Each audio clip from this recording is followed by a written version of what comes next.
Me saúdo na paz do Senhor Jesus. É motivo de muita alegria, de muita honra estarmos aqui com essa responsabilidade.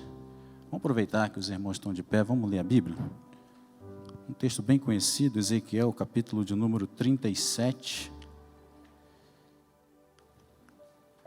Eu até falei, Senhor, esse texto é tão conhecido, Senhor, o que pode vir de novo num texto desse? Mas a sabedoria do nosso Deus é multiforme, né?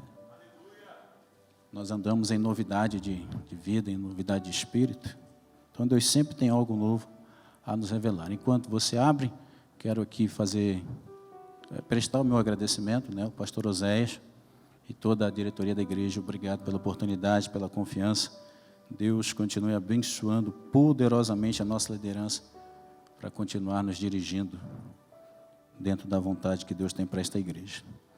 Ezequiel capítulo 37, verso 1 diz: Veio sobre mim a mão do Senhor, Ele me levou pelo Espírito do Senhor e me deixou no meio de um vale que estava cheio de ossos. E me fez andar ao redor deles, eram muito numerosos na superfície do vale e estavam sequíssimos. Então me perguntou: Filho do homem, acaso poderão reviver esses ossos?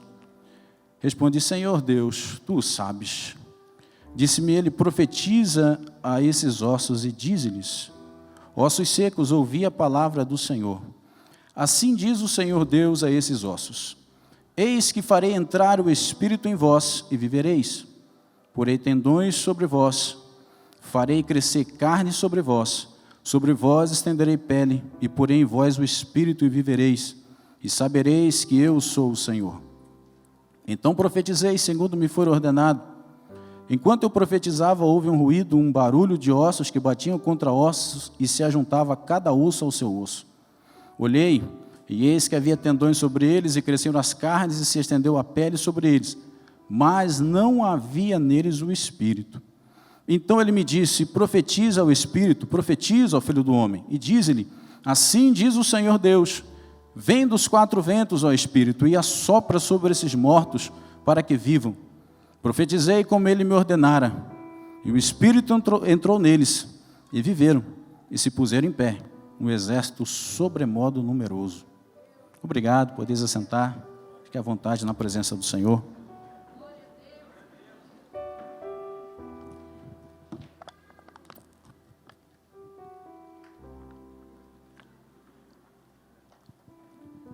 Perdão aqui, quando a gente chega aqui, a boca está sequíssima.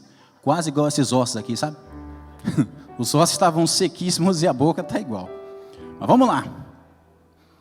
Ezequiel foi um dos dois profetas que profetizou no exílio do povo de Judá, né, do Reino do Sul, da Babilônia. Como nós sabemos, em 605, o rei Nabucodonosor levou já uma leva da Judéia para a Babilônia cativo, entre eles Daniel. Em 597 a.C., foi Ezequiel junto com 10 mil pessoas, foi para lá. 5 anos depois, Ezequiel começa o seu ministério. 4 ou 5 anos depois, ele começa o seu ministério no exílio.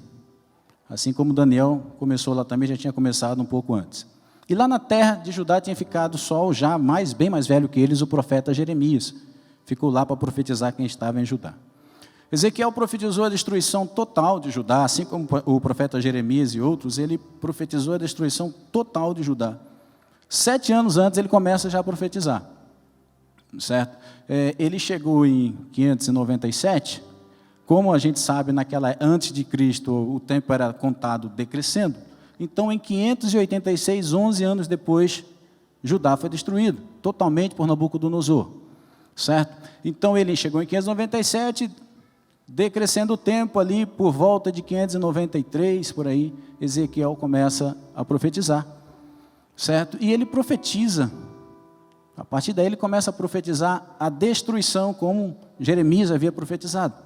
E essa profecia, pelo livro, se os irmãos forem acompanhando a cronologia pelo livro, tudo deixa entender que o livro está em ordem, uma certa ordem cronológica. Até o capítulo 24, Ezequiel está profetizando a destruição. Esse capítulo 24 dá mais ou menos 3 anos antes. Aí parece que Deus manda ele ficar em silêncio a respeito da destruição de Judá. Aí ele começa a profetizar para outras nações que tinham em volta. Profetiza para o povo de Seir, profetiza para o Egito, profetiza para várias outras nações ali em volta, inclusive para a própria Babilônia, para Tiro, Sidom, vai profetizando. Quando chega aí, isso foi mais ou menos 3 anos antes da destruição, acontece a destruição, aí nos próximos 15 anos, Ezequiel começa a profetizar já a restauração de Judá, conforme Jeremias também tinha profetizado. Ele começa a profetizar que Deus ia restaurar o seu povo. Isso aí a gente pode notar a partir do capítulo 36, ele começa essa profecia aí de restauração. Entre essas profecias está essa profecia do vale de ossos secos. Essa aí é uma profecia que Deus, de restauração do povo que Deus entrega através de Ezequiel. A gente sabe que, vamos fazer aqui um parêntese, né? É de conhecimento de todos nós, para nós que cremos na Bíblia, que tudo que está escrito na Bíblia, ela tem uma aplicação. Deus não deixou nada aqui de graça, certo?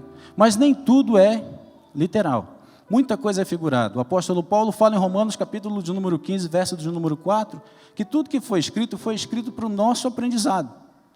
Então está tudo aqui para o nosso aprendizado, e ele ainda fala, ele cita um exemplo como isso aqui é aplicado. Quando ele vai explicar aos Gálatas sobre o antigo e novo concerto, lá em Gálatas 4, ele cita o exemplo da história de Abraão lá, mais precisamente, da descendência de Abraão, Isaque e Ismael, dizendo que um era uma alegoria de uma coisa, outra era alegoria de outra coisa.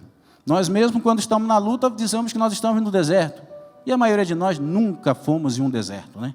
A grande maioria não fomos e nem vamos a um deserto de verdade.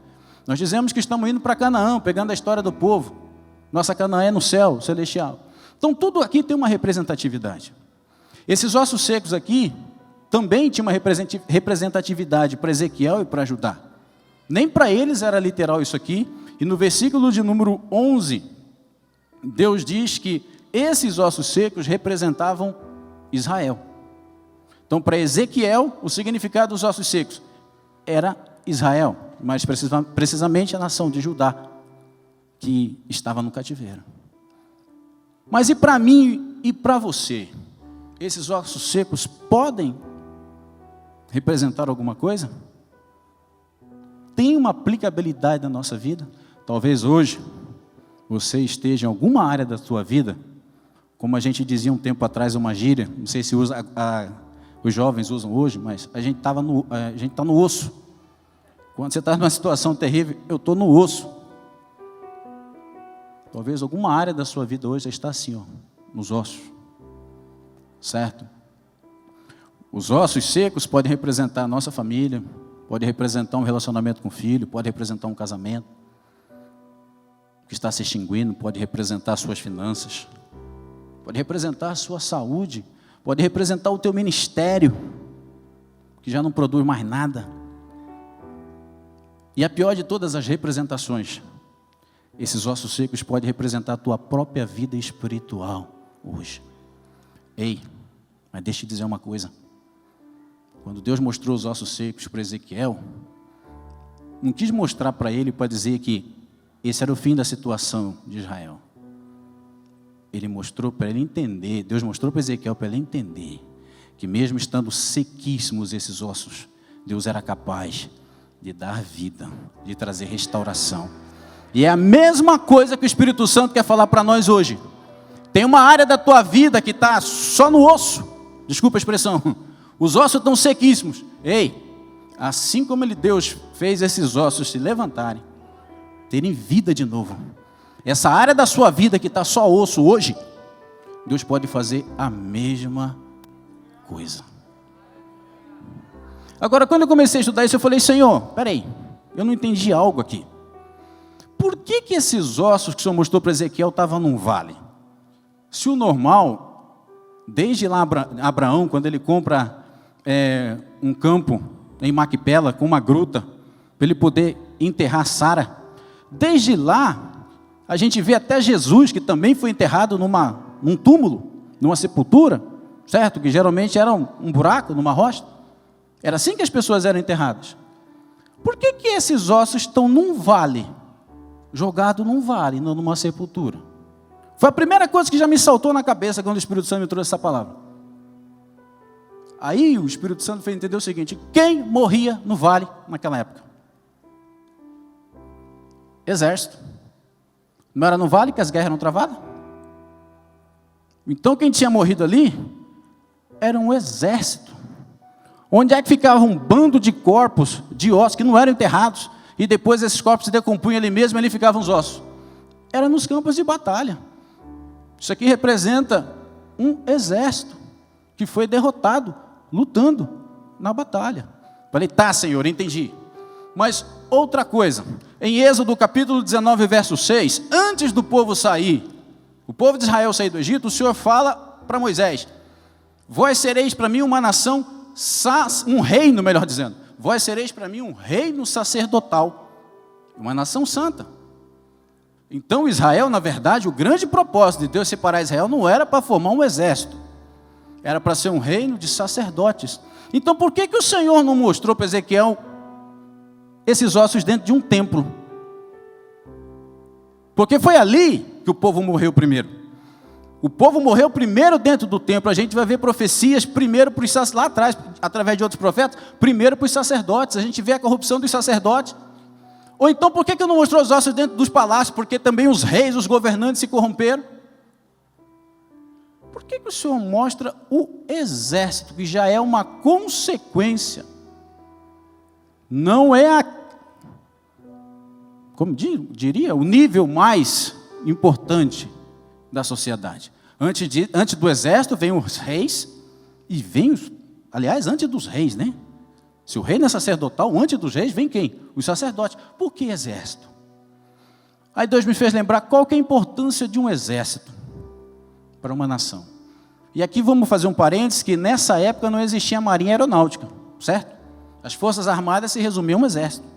Mas aqui hoje, você pode agrupar, nós temos marinha aeronáutica, você pode agrupar qual que é a importância das forças armadas. Podemos traduzir assim na linguagem de hoje, a importância das forças armadas para uma nação.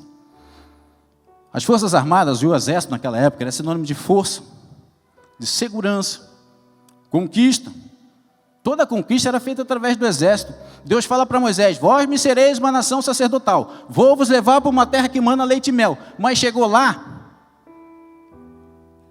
como é que foi feita a conquista durante 5 anos? Foi os sacerdotes ministrando, fazendo sacrifício todo dia? Não, o livro de Josué fala que por 5 anos, por guerra, eles tomaram Canaã. E ainda fala mais lá em Êxodo, esqueci o capítulo agora, fala que Deus, logo na saída, fala que Deus não os levou pelo caminho dos filisteus para que eles não se desanimassem vendo a guerra. Ou seja, Deus não levou eles pelo caminho mais curto porque eles não tinham um exército. Era um bando de escravos saindo de uma terra. Eles não tinham um exército, na hora que eles vissem a guerra. Aí mais para frente, lá em Refidim, quando falta água, logo após Deus abrir a rocha, sair água, Moisés fere a rocha, sai água, aí vem os amalequitas. Aí Moisés manda Josué ir pegar alguns homens para ir guerrear. Josué que depois ia ser o general lá dentro. Ou seja, o exército é sinônimo de... As forças armadas aqui é sinônimo de realização. Eles chegam, quando vão entrar na terra prometida, os sacerdotes passam, o mar abre. Aí eles vão para Jericó, os sacerdotes na frente da volta, os muralhas caem. Mas quando as muralhas caem, quem tem que entrar para matar é o exército. Próxima cidade, Ai, lá vai o exército. Ou seja, o sacerdócio sem exército não realiza nada. Onde eu estou querendo chegar com isso aqui? É o seguinte: algumas coisas Deus vai fazer sem a nossa ajuda, mas a maior parte dos milagres é necessária a nossa participação. Nós não vamos ter vitória sem lutar. É isso que isso aqui está querendo dizer.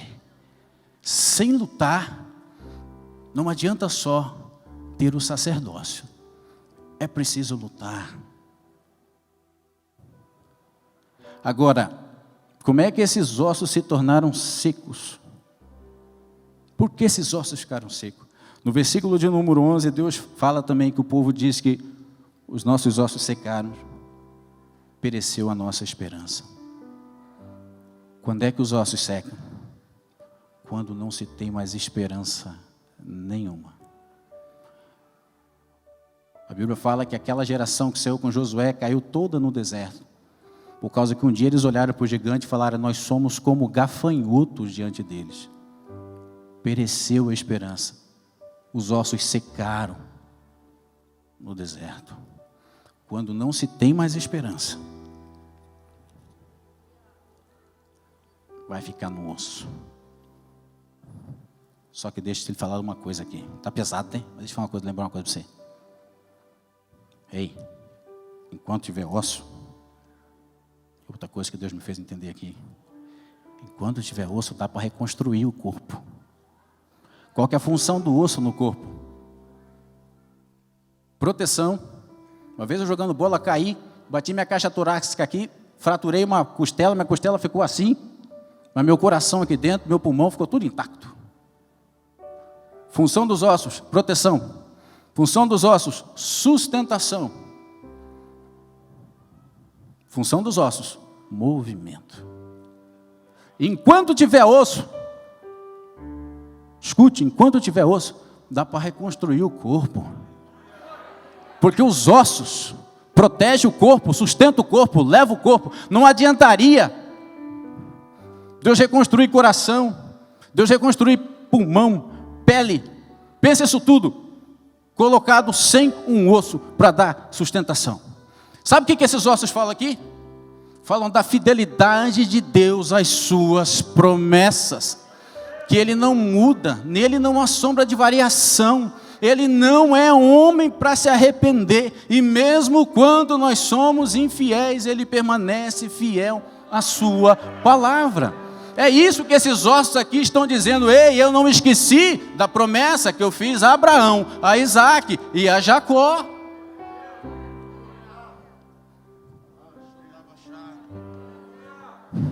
Está osso, querido? Vocês não vão esquecer essa expressão, né? Está osso? Lembre-se desse vale aqui, ó. Lembre-se que Deus é o osso que Ele precisa para colocar todo o resto de volta no lugar dentro e colocar de pé essa área da sua vida aí que hoje está, que você acha que já está perdido porque você perdeu a esperança. Eu era líder de adolescentes ali na sede da ADM e um dia um pai chegou e falou para mim assim: minha filha está perdida, não tem mais jeito. Aquilo doeu no meu coração. Estava sem esperança. Ei, Deus continua fiel à sua palavra e às suas promessas. Agora, o que trouxe vida para esses ossos? É isso que nós temos que aprender aqui com Ezequiel. O que foi que trouxe vida para esses ossos? Primeiro, foi a palavra. A ordem que foi dada para ele foi: profetiza a palavra. E é a mesma coisa que eu e você temos que fazer. Aí eu e você vamos dizer assim: mas nós não somos profeta. Nós não temos aquele dom que de repente a gente bate o pé, fecha o olho, começa a falar em língua e vai lá e... Muitas vezes nós chamamos até de profecia o que não é profecia, porque muitas vezes é ciência só. A profecia serve para 3 coisas, segundo a Bíblia: para redarguir, me ajuda, professor, exortação, consolação e edificação. Não é necessariamente para dizer o futuro. Quando a gente está nervoso, a gente pede ajuda dos universitários, tá? Ajuda dos universitários aqui. Edificação, consolação. Ei, profecia, sabe? A maior parte das profecias de Deus estão aqui, ó, na sua mão. Aqui, ó. Ou talvez no seu celular, no seu tablet, enfim. Hoje tem várias formas de você arquivar as profecias de Deus de forma escrita, tá? Está aqui, profecia. Essa profecia está aqui. E profetizar é o quê? Significa exatamente profetizar: falar em nome de alguém, falar em nome de outro. Deus te deu autoridade para você falar isso aqui, que está escrito aqui, em nome dele. Então a primeira coisa que tem que ser feita: profetiza a palavra. É a primeira coisa. E a palavra profetizada, ela opera de 3 formas. em 3 atos. Primeiro é o ato do profeta em si. O meu ato, o teu ato. Declara a palavra. Ossos secos, ouvi a palavra do Senhor, vou pôr carne. Declara a palavra. Então sabe aquele problema lá na sua casa, no seu trabalho, no seu casamento, seja onde for? Declara a palavra. Não faz igual esse pai não, fez para mim. Minha filha não está perdida, minha filha é do Senhor. Minha filha foi apresentada ao Senhor. Deus, o meu casamento foi o Senhor quem deu. O meu trabalho foi o Senhor quem deu. Esse filho, esse ministério foi o Senhor quem deu. Agindo Deus, quem poderá impedir? Se o Senhor é por mim, ninguém pode ir contra mim. Começa a declarar a palavra. A palavra tem que estar na tua boca e no teu coração. Melhor, no teu coração primeiro e na tua boca. Começa a declarar a palavra nessa situação. Começa a declarar a palavra, querido. Não aceite essa derrota. Não aceite essa situação sem você colocar a palavra de Deus. É a primeira coisa que vai trazer vida para esses ossos. A segunda coisa, é o segundo ato da palavra. O segundo ato são os ossos secos. Ele tem que ouvir. Ossos secos, ouvir a palavra do Senhor. Essa situação tem que ouvir a palavra. Só que o quanto ao ouvir aqui é que eu quero abrir um parêntese bem grandão, para colocar um lembrete bem grandão. Comunicação não existe só verbal, certo? Não existe só comunicação verbal. Existe comunicação por gestos, existe comunicação por olhares, existe comunicação por atitudes. Então, muitas vezes, a sua forma de declarar a palavra, muitas vezes não vai ser subir em cima de uma cadeira, estender o braço e dizer assim diz o Senhor. Muitas vezes vai ser quieto, chorando por dentro, e só falando, Jesus, o Senhor está ouvindo, tem misericórdia. Tem situação que se você falar, piora, é ou não é? Tem muitas vezes situações em que o relacionamento já está tão difícil, que qualquer coisinha que você fala, já estoura uma guerra. Então muitas vezes a tua forma de falar vai ser de boca fechada. Vai ser com a tua atitude. Sabe aquele patrão que às vezes te persegue? Muitas vezes você não vai chegar e falar para ele, e assim diz o Senhor a teu respeito. Não. Você simplesmente, quando ele te mandar você andar 1 milha, você vai fazer igual a Jesus, você vai andar mais uma sem ele te pedir. Sabe, muitas vezes, o teu cônjuge, que faz algo que você não gosta, você, em vez de retribuir com mais palavras, você vai lá e vai fazer algo que ele gosta. Diz um ditado assim, ó: as tuas atitudes falam tão alto que eu não consigo ouvir o que você diz. Muitas vezes você tem fé, você está declarando a palavra, mas tudo que você declara cai por terra, os ossos secos não ouvem, por causa das tuas atitudes. Então o segundo ato são os ossos secos ouvir, e a forma de ouvir, muitas vezes não é verbal. Tem outras formas de fazer ele ouvir. O terceiro ato é a palavra em si. A palavra, quando ela for ouvida, ela gera movimento, organização, e aí ela regenera ou gera aquilo que está faltando para que o corpo ganhe vida. Ezequiel profetiza, de repente ele começa a ouvir barulho. Aí tem osso unindo com osso. As coisas começam a acontecer, as coisas começam a se movimentar. Às vezes aquele filho que você via ele só gritando, só rebelde. Às vezes você começa ele falando, mãe, a senhora quer que eu lave esses copos aqui para a senhora? Estou falando filho, mas isso aqui você aplica onde você quiser na sua vida. Pode ser no seu ministério, no que você quiser, no seu trabalho. Você começa a ver as coisas acontecendo quando você começa. Veja que interessante que ele fala assim, enquanto eu profetizava, ele não tinha terminado ainda. A palavra já começava a criar a situação. Não quero interromper o teu glória a Deus animado, mas eu quero te lembrar o seguinte, que o versículo seguinte, diz o Ezequiel fala bem assim, frustrado. No versículo 8, Ele fala e veio juntando carne, tecido com tecido, coração, foi formando, veio nervo, no final veio pele. Pensa o corpo que deve ter sido formado, porque era corpo de soldado. Pensa que Ezequiel deve ter visto aqueles corpões de soldados, de infantaria. Aqui tem os músicos aqui, mas pensa, os infantes geralmente são os mais bombadão, não são, maestro? São os caras mais bombadão? Não que os irmãos não estejam no pique, mas os infantes são aquela infantaria tal. Aí Ezequiel, frustrado, fala assim: mas não havia neles espírito. Estava tudo formado, declarou a palavra, mas não havia neles espírito. Quer dizer, eles não estavam vivos completamente. Tinha o corpo, estava tudo no lugar para ter vida, estava tudo no lugar, mas não tinha vida ainda. Por quê? Se eu declarei a palavra como o Senhor mandou. O que me faz entender aqui é o seguinte: a palavra cria o ambiente. É só você se lembrar de Gênesis. Disse Deus: haja luz, haja sol, haja luminares, haja lua, haja animal, haja mar, haja não sei o quê. Não, mar já existia, né? Estou até criando mais ordem de Deus que nem tinha. Mas quando chega em quem tinha que ter vida e vida de Deus, Deus não fala haja. Fala haja. Façamos o homem. E fala que Deus formou o homem. Lá em Gênesis capítulo 2, verso 7. Formou o corpo do homem. Mas o homem só passou a ter vida e ser uma alma vivente a partir do momento que Deus assopra o Espírito.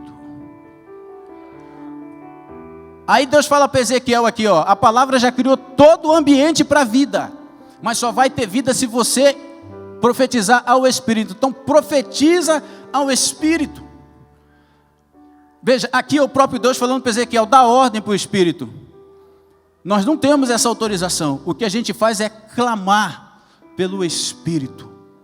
Clamar a Deus pedindo o Espírito. E o Espírito representa o quê? A presença do próprio Deus em nós, em todas as áreas da nossa vida. Ou seja, o que nós precisamos pedir, além de profetizar a palavra, pedir para que Deus venha, se faça presente, intervenha e tome conta da situação. Você vai declarar a palavra, mas você vai pedir: Deus, entra nesse negócio, entra nessa vida, entra nessa situação, entra nesse governo, entra nessa mente. Deus, entra.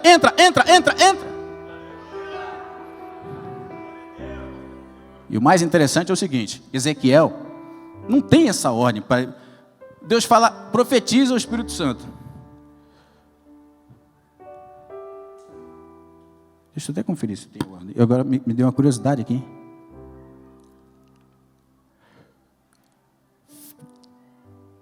Tem a ordem, sim.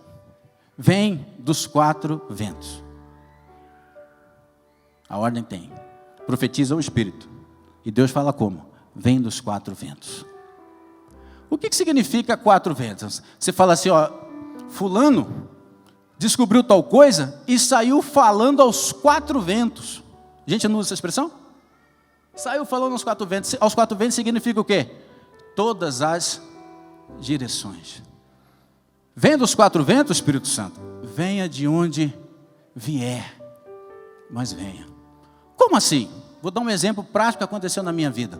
Eu fui num culto uma vez, eu participei do louvor, eu ouvi a palavra, eu orei com os irmãos, 2 horas de culto, o culto acabou. E eu estava numa situação, e eu entrei e saí igual ou pior, por causa da frustração, que eu achei que durante o culto a coisa ia acontecer. E Deus ia mudar o meu estado interior. Acabou o culto, eu estou parado na porta assim, esperando, acho que é minha esposa, não me lembro. Vem um irmãozinho simples, não era pregador, não tinha título de doutor, não tinha conhecimento teológico, não tinha nada. Irmãozinho simples, encostou em mim assim, e aí, irmão, tudo bem? E começou a falar, simplesmente falar, tudo aquilo que a minha alma precisava naquele momento.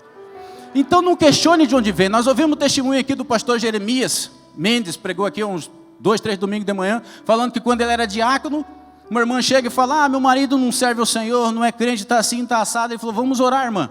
Passa alguns dias, a irmã vem, irmão, meio feliz e ao mesmo tempo meio preocupada. Meu marido está indo na igreja, está se convertendo. Aleluia, irmã. Mas só que é na palavra de Cristo para o Brasil. Acho que era essa, se não me engano, era essa a igreja que ele falou. O pastor Jeremias falou, mas irmã, qual que é o problema? Seu marido está se convertendo. O vento do Espírito não assoprou dentro da DM, mas assoprou dentro da palavra de Cristo para o Brasil. Então, de onde vier esse vento do Espírito? Venha. Deixa vir. Não coloca rótulo, não. Quando você coloca o rótulo, Deus, eu quero que o Senhor faça, mas quero que o Senhor faça assim. É desse jeito aqui que eu quero que o Senhor faça. Aí você pode perder o vento do Espírito, que ele está vindo de outra direção sobre a tua vida. Venha, Espírito Santo. Venha de onde vier, mas venha. Venha nessa situação. Toma conta. E quando ele chega, só voltando um pouquinho, o vento dos 4 ventos é a mesma coisa que Jesus dizendo, seja feita a tua vontade. Se possível, faz assim. A gente pode até falar igual Jesus, se possível, faz assim, passa o cálice. Mas todavia, venha de onde vier, mas venha, seja feita a tua vontade. Agora, quando ele chega, 3 coisas acontecem. Chegou o Espírito agora naquele exército, versículo de número 10. 3 coisas acontecem. Primeiro, fala que a vida voltou para eles. Aí agora aqueles corpos que estavam formados, receberam vida. Segunda coisa, eles se levantam, se colocam de pé. Ou seja, quando vem o Espírito, acontece um posicionamento. Chegou o Espírito, ele vai colocar as coisas tudo na sua posição, no seu devido lugar. E terceiro e último, acontece multiplicação, prosperidade. Ele faz além daquilo que a gente estava pedindo, porque fala que Ezequiel viu que era um exército numerosíssimo. Embora o vale de ossos tinha muitos ossos, como ele fala, mas eu tenho certeza, plena e absoluta, que ele, se fosse fazer uma contagem da quantidade de ossos que tinha, do total de ossos, o quanto era necessário para formar um soldado adulto, com o número de soldados que tinha, eu tinha certeza que era muito mais soldados, além dos ossos que ele viu. Porque quando o Espírito chega, ele traz vida, ele traz posicionamento, ou seja, ele põe as coisas tudo no seu devido lugar. E ele traz a prosperidade, ele traz além daquilo que eu e você estamos querendo, estamos precisando. Quem está entendendo diz amém. Então eu já posso parar. Eu quero convidar a equipe de louvor para a gente concluir essa ministração junto.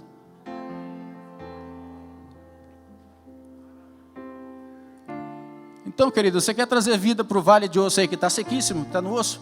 Palavra, profetiza a palavra. Traz a palavra, viva a palavra. Ministra a palavra, muitas vezes até sem abrir a boca, mas ministra a palavra. Se não der para abrir a boca, prega do mesmo jeito. Até quem diga que prega o tempo todo e, se possível, abra a boca. Esse aí depois o pastor Zé Roberto explica para nós como é que funciona. Mas tem gente que declara isso, prega o tempo todo, porque a gente prega com a vida, prega a palavra, ministra a palavra, mas clame, Espírito Santo vem, entra nessa situação, toma conta, toma o controle. E não põe limitações para ele vir, não, deixa ele vir de onde ele vier. Posso pedir para a igreja ficar de pé? Por favor, se coloca de pé, já vamos encerrar. Houve uma condição, só uma condição aqui. Mas Deus impôs uma condição só. Na verdade, Deus não impôs, Ezequiel entendeu, é lindo o que Ezequiel entende. Ele fala 2 vezes, e eu profetizei conforme eu fui ordenado, ou seja, eu obedeci ao que me foi mandado. Porque não adianta você falar a palavra, se você não estiver obedecendo àquele que está te mandando profetizar. Não adianta você clamar pelo Espírito, se você não está obedecendo àquele que está te mandando profetizar. Aqui eu não vou nem me deter, que isso aqui é ponto pacífico para todos nós. Deus fala através do profeta Samuel, eu tenho tanto prazer em sacrifício quanto em que se obedeça a minha palavra. Então muitas vezes, querido, as coisas não estão acontecendo, por mais que você está declarando a palavra, porque você não está obedecendo, você não está obedecendo totalmente, às vezes está obedecendo pontos. Não, ele quer obediência total. obediência completa. E o Espírito Santo não vai vir se você não fizer conforme está na palavra. Amém? Nós vamos orar, mas antes de orar para Deus trazer vida a esse vale de ossos que talvez esteja na sua vida ou de alguém que você conheça, nós vamos declarar junto com o nosso ministério de louvor. O que eu estou vendo além de ossos secos? O que eu posso ver? O que posso ver? Talvez você esteja assim. Não um vale de ossos secos. O que posso dizer? Se já se foi a esperança,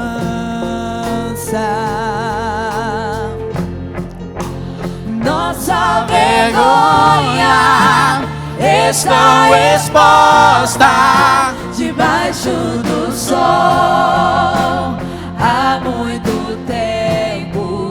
Se foi alegria, não há espírito, não há palavra. Filho do homem, muda a história com tua boca. Profetiza. Profetiza em nome de Jesus. Volte a alegria, venha Espírito, haja palavra. Lembra daquela área da sua vida que você quer que isso aconteça? Diga: ressuscita, ó terra morta, em nome de Jesus. Ouça a palavra do Senhor. Aleluia, aleluia. Volte a respirar. Volte a respirar em nome de Jesus. Em nome de Jesus essa noite, na autoridade do nome de Jesus. Eu posso ouvir. Ouça o som do avivamento. O som do avivamento. A morte dando lugar para a vida. Dando vida. Faz o que, igreja? Ressuscita. Senhor, na autoridade do Teu nome, Senhor, nessa noite, nós tomamos posse dessa palavra.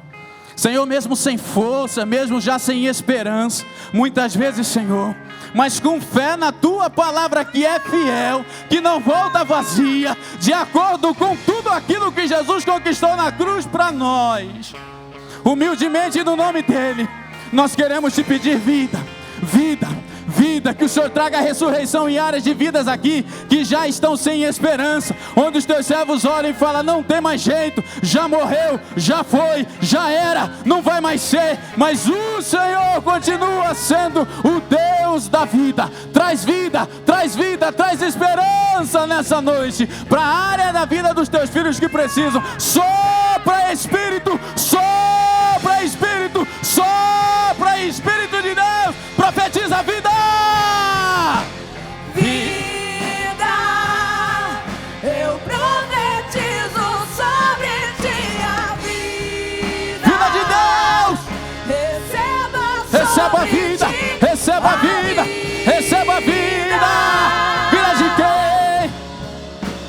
Vida de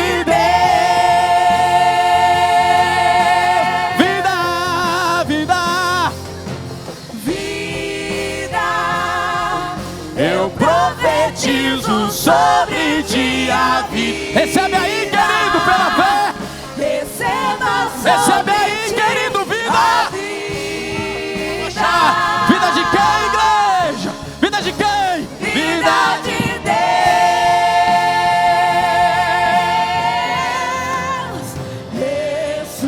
Ressuscita, ó terra que estava morta, ó vale de ossos secos.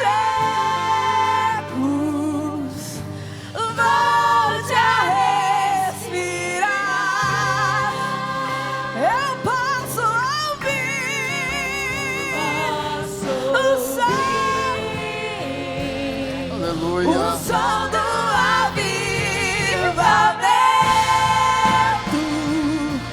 a morte tornando vida, ressuscita, ressuscita. Aleluia. Glória a Deus.